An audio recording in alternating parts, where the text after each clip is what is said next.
Jesus can come back as, okay, a Muslim and a woman. That's just my theory, but anyway. This is, of course, a poem that I wrote when I was in Zagreb. And, of course, in my family history, it's like this. My family is Serbian. Oh, me. Yeah.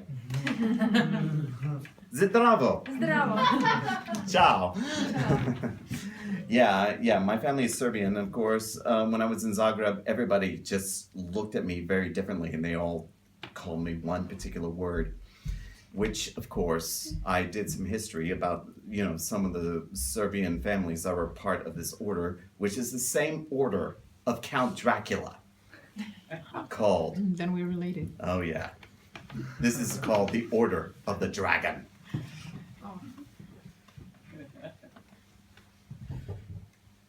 Perhaps all of the dragons of our lives are princesses who are only waiting to see us once beautiful and brave. Reina Maria Rilke. The dragon.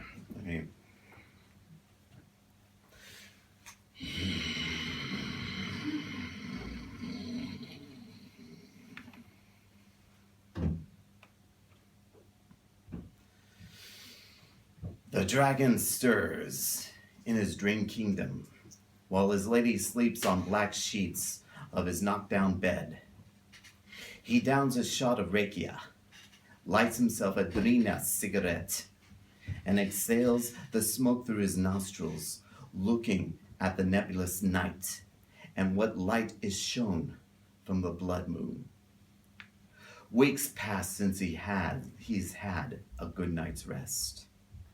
He bangs his bread knife on his balcony, bringing forth the fog that engulfs the city in its wake. He remembers the Slovenian sky was gloomy like this, being on a hospital bed, reeling from the pain of gout in his stomach and slipping into a death-like trance while the IV drips in the steroids with no traces of sulfur.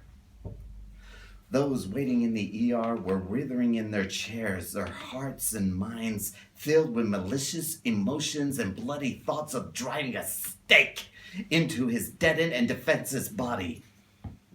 Resurrected from his deathly throes, the clouds parted suddenly, and the sun was shown, shining above their heads, hanging low in disbelief. He learned then that dragons were real, and he was one of them.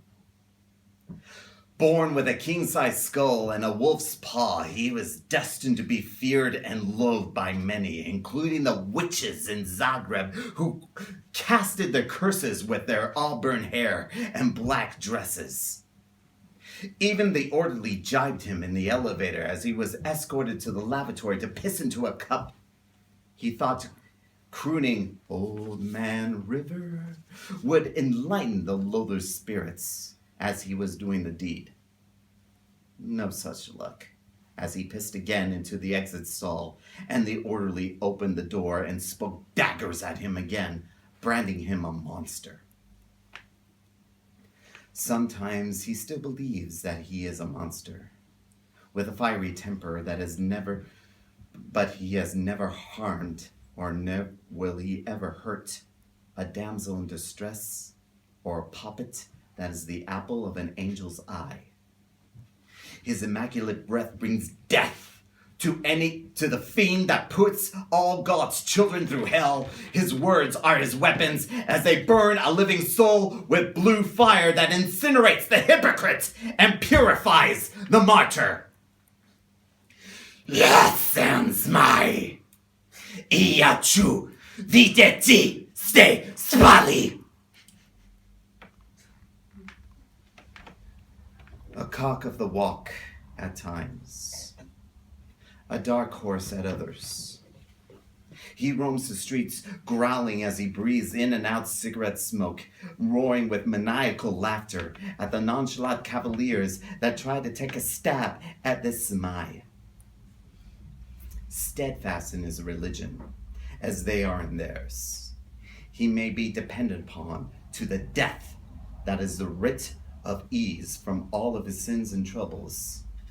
his life has been a flywheel effect of more water from the devil's baptism than wine from the Messiah's mirth.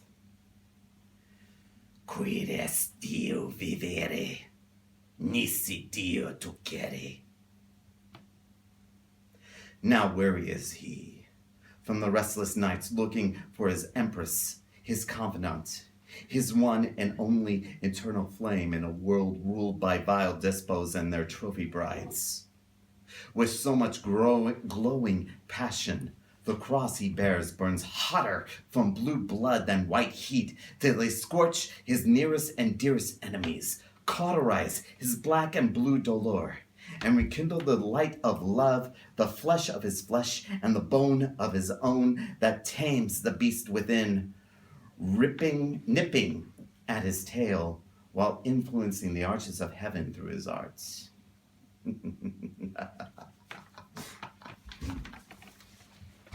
Good.